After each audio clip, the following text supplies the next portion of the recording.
বানভাসীদের পর্যাপ্ত ত্রাণ বিতরণ, বন্যায় ক্ষতিগ্রস্তদের আর্থিক ক্ষতিপূরণ প্রদান, ধান ও মাছ চাষিদের ক্ষতিপূরণের দাবি সহ মোট ৮ দফা দাবিতে সোমবার বদরপুর সার্কেল অফিসারের মাধ্যমে করিমগঞ্জ জেলা আয়ুক্তকে স্মারকলিপি দিলেন চরগোলা ঘোড়ামারা পঞ্চায়েতের জনগণ।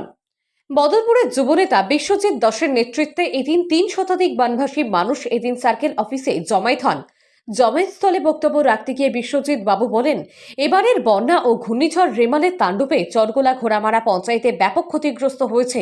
প্রলয়ঙ্করী বন্যায় ঘোড়ামারা পার্ট 1, পার্ট 2, বড়বাড়ি, নন্দপুর গ্রাম মারাত্মক ক্ষতির সম্মুখীন হয়েছে।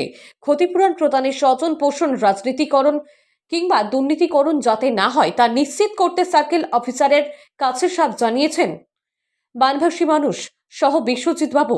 এছাড়া শরণার্থীদের এককালীন আর্থিক সাহায্য প্রদান করা, বন্যায় সর্বশান্ত চাষিদের বিনামূল্যে বীজ, সার, কীটনাশক ও আর্থিক সাহায্য প্রদান করা, বন্যায় বিধ্বস্ত ঘোড়ামারা মর্যাদকান্দি পূর্ত সড়ক শীঘ্রই সংস্কার করা, বন্যায় ক্ষতি হওয়ায় Ghoramara high school, Ghoramara ME school, ৬৭ number Ghoramara LP school ও কচুয়াদাম এমই স্কুলের দালানঘর ও আসবাবপত্র তৈরির জন্য আর্থিক অনুদান বরাদ্দ করা, আনাইর হাওরে জমে থাকা কচুরিপাড়া পরিষ্কারের ব্যবস্থা করা ও কচুয়াদাম মডেল হাসপাতাল থেকে চিনিপাতান পর্যন্ত অর্ধনির্মিত সড়কটিতে সেতু ও হিউম পাইপ বসিয়ে বন্যার জল নেওয়ার ব্যবস্থা করার দাবি জানিয়েছেন তারা।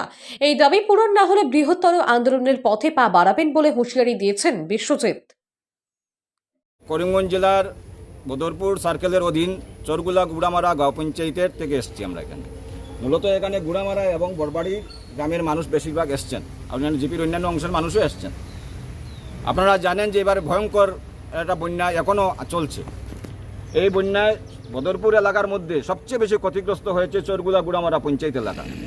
এই চরগুলা গুড়ামারা পঞ্চায়েত এলাকার গুড়ামারা পার্ট 1, গুড়ামারা পার্ট 2 এবং বড়বাড়ি গ্রাম, এই 3টা গ্রাম সবচেয়ে বেশি ক্ষতিগ্রস্ত হয়েছে।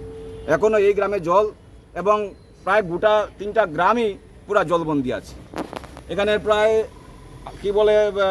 4টা ক্যাম্প, রিলিফ ক্যাম্প খুলতে বাধ্য হয়েছে। আমরাই খুলেছি রিলিফ ক্যাম্পগুলো। পরবর্তীতে সরকার থেকে আমরা ত্রাণের ব্যবস্থা করেছি। রিলিফ ক্যাম্পে কিছু মানুষ আছেন এবং যারা রিলিফ ক্যাম্পে জায়গা পাননি তারা নিকটাত্মের বাড়িতে আশ্রয় নিতে বাধ্য হয়েছেন। এত ভয়াবহ বন্যা, এখনও বন্যার তলে প্রচুর ঘরবাড়ি রয়েছে। তো সবচেয়ে দুঃখের বিষয় হচ্ছে এত ভয়াবহ বন্যা, মানুষ ঘর থেকে বের হতে পারছে না, রুটি রুজি সব বন্ধ আছে, কিন্তু সরকার থেকে আমরা পর্যাপ্ত ত্রাণ পাচ্ছি না। মাত্র একদিন ত্রাণ দেওয়া হয়েছে গ্রামে, তারপরে ত্রাণ বন্ধ, ত্রাণ দেওয়া হয়নি। রিলিফ ক্যাম্পে তা পাচ্ছি কিন্তু তাও পর্যাপ্ত নয়। আমরা দাবি জানিয়েছি ইতিমধ্যে, এর আগেও আমরা আজকে এসেছি 8 দফা দাবিতে। এই দাবিগুলি হচ্ছে, প্রথমে যে আমাদের গ্রামের গরিব অংশের মানুষের ঘরবাড়ি বিধ্বস্ত হয়ে গেছে। এই ঘরবাড়ি যাদের বিধ্বস্ত হয়েছে তাদের ঘরবাড়ি পুনরায় নির্মাণ করা তাদের পক্ষে কঠিন হবে। তাই ইমিডিয়েট সরকার থেকে তাদের ঘরবাড়ি নির্মাণের জন্য পর্যাপ্ত আর্থিক ক্ষতিপূরণ দেওয়ার জন্য আমরা আজকে 1 নম্বর দাবি রেখেছি।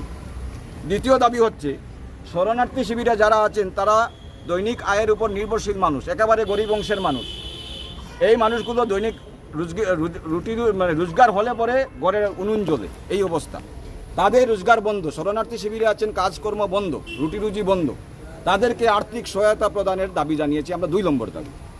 3 নম্বর দাবি হচ্ছে, আমাদের এলাকায় যে আনাইর হাওর আছে সেই আনাইর হাওরের চাষাবাদের জমির উপরে আমাদের এলাকার চাষিরা নির্ভরশীল।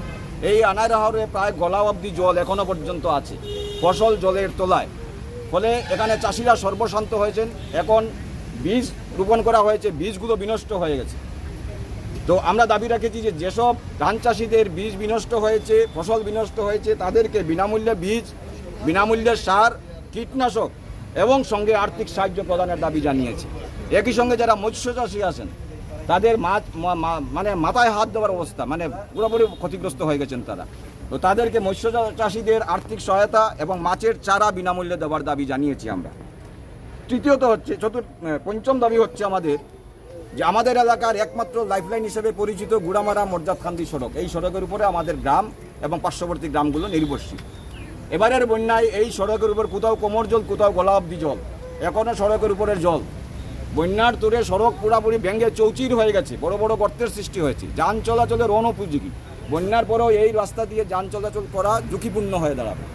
ফলে বন্যার পরেই আমাদের এই সড়কটি অত্যন্ত গুরুত্বপূর্ণ, এই সড়কটি ইমিডিয়েট সংস্কারের দাবি আমরা রেখেছি। তারপরে 6 নম্বর দাবি হচ্ছে, আমাদের এলাকার চারটা স্কুল এবারে বন্যায় ক্ষতিগ্রস্ত হয়েছে। এর মধ্যে আমাদের এলাকার একমাত্র হাই স্কুল হচ্ছে গুড়ামারা হাই স্কুল। এই হাই স্কুল একমাত্র উচ্চশিক্ষা প্রতিষ্ঠান। সেই গুড়ামারা হাই স্কুলে এখনও জলের নিচে, প্রচুর ক্ষতিগ্রস্ত হয়েছে, আসবাবপত্র বিনষ্ট হয়ে গেছে। তো গুড়ামারা হাই স্কুল, গুড়ামারা এমই স্কুল, 67 নম্বর গুড়ামারা এলপি স্কুল এবং কচুয়াদাম এমই স্কুলের একটা অংশ জলের নিচে এখনও রয়েছে এবং এই চারটা স্কুল ব্যাপক ক্ষতিগ্রস্ত হয়েছে। তো বন্যার পরে এই স্কুলগুলি যাতে মেরামত করা যায় এবং আসবাবপত্র তৈরি করার জন্য আর্থিক অনুদান দেওয়ার দাবি আমরা রেখেছি। 7 নম্বর দাবি হচ্ছে যে আনাইরাওয়ারের এবারের বন্যায় প্রচুর পরিমাণে কচু এসেছে, মানে কচুরিপানা, যেটা আমরা স্থানীয় ভাষায় কচু বলি, কচুরিপানা প্রচুর পরিমাণে আসছে। বন্যা চলে যাওয়ার পরেও এই কচুরিপানার জন্য চাষিরা চাষাবাদ করতে পারবেন না। ফলে আমরা দাবি রেখেছি সরকারি উদ্যোগে এই কচুরিপানা সরানোর ব্যবস্থা করার জন্য। আর সর্বশেষ দাবি হচ্ছে, এটা খুবই গুরুত্বপূর্ণ দাবি, যে কচুয়াদাম মডেল হাসপাতাল, আমাদের এখানে যে হাসপাতালটা আছে, সেই হাসপাতালে থেকে চিনিপাতন অবধি একটা সড়ক নির্মাণ হয়েছিল 2015 সালে এসওপিডি স্কিম থেকে। অত্যন্ত অবৈজ্ঞানিক পদ্ধতিতে অপরিকল্পিতভাবে সেই সড়কটা নির্মাণ হয়েছে। সেই সড়ক নির্মাণের পরেই আনাইরাওয়ারের জল নামার কোনো রাস্তা সমস্ত বন্ধ হয়ে গেছে। বন্যা যখন আসে তরতরিয়ে জল ঢুকে, তারপর জল নামার কোনো ব্যবস্থা নেই। কারণ হচ্ছে এই সড়কের নিচ দিয়ে কোনো ধরনের সেতু নেই, এই সড়কের কোনো সেতু নেই, হিউম পাইপ নেই, ফলে জল নামে না। এই দাবিটা আমরা ইতিমধ্যে সার্কুল অফিসে 2-3 বার রেখেছি। সার্কুল অফিস থেকে তদন্ত হয়েছে, কিন্তু কাজের কাজ কিছুই হয়নি। আজকেও আমরা এই দাবিটা রাখছি যে এই যে বন্যা এলো, বন্যার জল নামবে, আজ নামুক কাল নামুক নামবে, কিন্তু গুড়ামারা এলাকার জল নামবে না যদি না এই সড়কের নিচে হিউম পাইপ দেওয়া হয়, যদি না এই সড়কে একটা সেতু নির্মাণ করা হয়। এই জন্য এই দাবিটা আমরা খুব গুরুত্বপূর্ণ দাবি, 8 নম্বর দাবি আমরা রেখেছি, যাতে বন্যার পরে এই সড়কটা সংস্কার করা হয় এবং বৈজ্ঞানিক পদ্ধতিতে নির্মাণ করা হয়। এই দাবিটা আমরা রেখেছি।